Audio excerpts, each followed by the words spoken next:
तो आज आप लोगों को हम बताएंगे कि पहले की अपेक्षा आज के समय में भारत का जनता दिहाड़ी मजदूरी के रूप में ज्यादा कमा रहे हैं या कम। आज इस पर हम विस्तार से चर्चा करेंगे।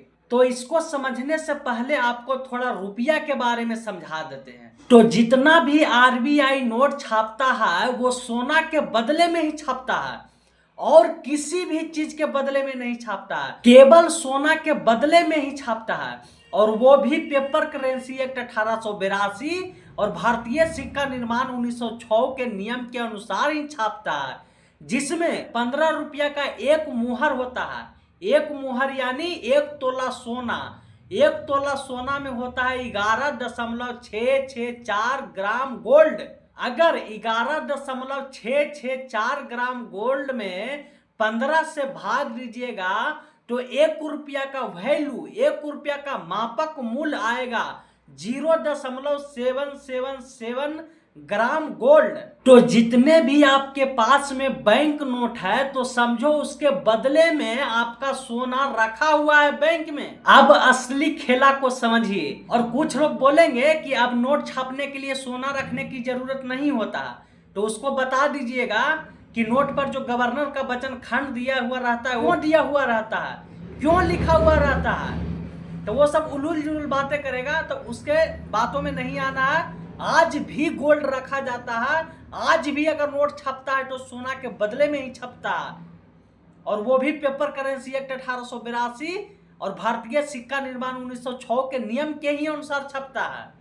ये बात ध्यान रखना है, इस बात को ध्यान में रखना है।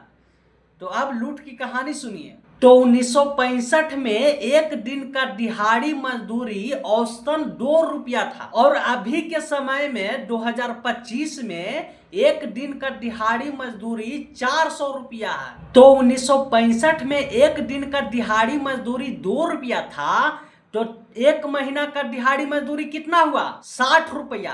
तो 1965 के समय में 60 रुपया जब मिलता था तो कोई भी व्यक्ति अपना सोना लेना चाहता था बैंक से, तो 60 रुपया के बदले में अपना सोना ले लेता था, अपना बैंक नोट के बदले अपना सोना ले लेता था पेपर करेंसी एक्ट 1882 और भारतीय सिक्का निर्माण 1906 के नियम के अनुसार।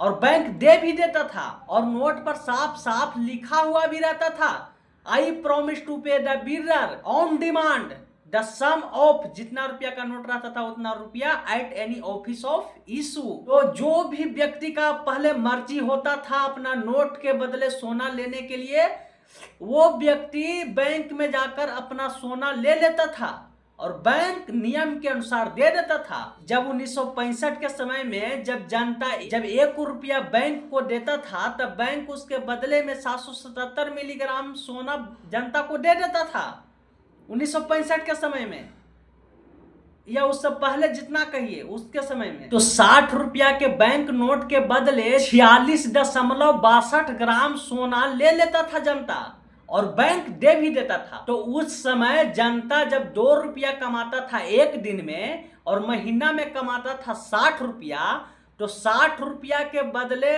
अपना नोट के बदले बैंक से जब मर्जी चाहे सोना ले लेता था, जिसमें 60 रुपया के बदले में जो सोना होता था 46.62 ग्राम वो मिल जाता था और ले लेता था। और अब के समय में एक दिन का दिहाड़ी मजदूरी 400 रुपया है, तो 30 दिन का कितना हुआ?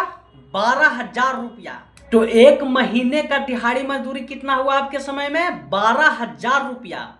तो क्या 12,000 रुपया के बदले में बैंक आपको 9 किलो 324 ग्राम सोना दे रहा है, या 12,000 रुपया में आपको 9 किलो 324 ग्राम सोना आपको कहीं मिल रहा है? 12,000 में तो अभी के समय में 1.554 ग्राम सोना मिल रहा है। तो अब आप समझ जाइए आपके साथ कितना बड़ा धोखा हो रहा है, आप खुद समझ जाइए। इसको इस बात से भी समझ सकते हैं कि पहले एक दिन का दिहाड़ी मजदूरी 2 रुपया था और आज एक महीने का दिहाड़ी मजदूरी 2 रुपया है, क्योंकि जितना सोना आपको 1 रुपया में मिलना चाहिए था उतना सोना अभी आपको 6,000 रुपया में मिल रहा है। तो 6 दूनी 12,000 दिहाड़ी मजदूरी मिलता है।